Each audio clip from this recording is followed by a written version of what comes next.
शनिबार जन्मिने व्यक्ति कस्ता स्वभावका हुन्छन् त? भिडियोलाई अन्तिम समय हेरेर सबैमा पुर्याउन सेयर गर्नुहोला। जय श्री आदि ओम श्री हरि। म हजुरको चिरपरिचय ज्योतिष पण्डित सुमन रौला। हजुरको माझमा आज मैले के भिडियो लिएर उपस्थित भएको छु भने यो शनिबार जन्मिने व्यक्ति कस्ता स्वभावका हुन्छन् त? त्यस्तो व्यक्तिले के गर्नुपर्छ भन्दा शनिबार भनेको पहिलो रूपमा त भगवान शनिदेवको बार हो। त्यसले गर्दाखेरि शनिबार जन्मिने व्यक्तिहरू अलिक छिट्टो रिसाउने स्वभावका हुन्छन्।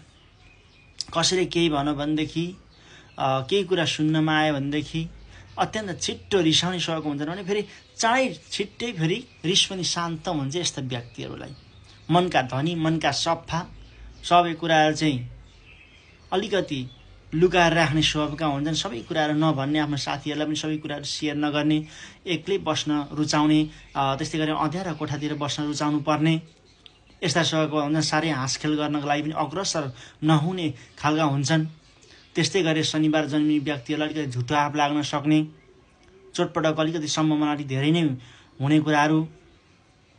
त्यस्तै गरेर शनिबार जन्मिने व्यक्तिहरू अत्यन्त पराक्रमी शक्तिशाली चाहिँ हुन्छन्, यस्तो कुरा बताएको छ। अब शनिबार जन्मिने व्यक्तिहरूले गरेको कामहरूमा सफलता मिल्नेछ, तर अलिक सफलतामा चाहिँ अलिकति केही ढिलासुस्ती हुन सक्ने कुराहरू देखाएको छ। किन त भन्दा शनिबार जन्मिने व्यक्तिहरू अलिकति अल्छीपनामा हुन्छ, अलिकति अल्छी हुने गर्दछन्।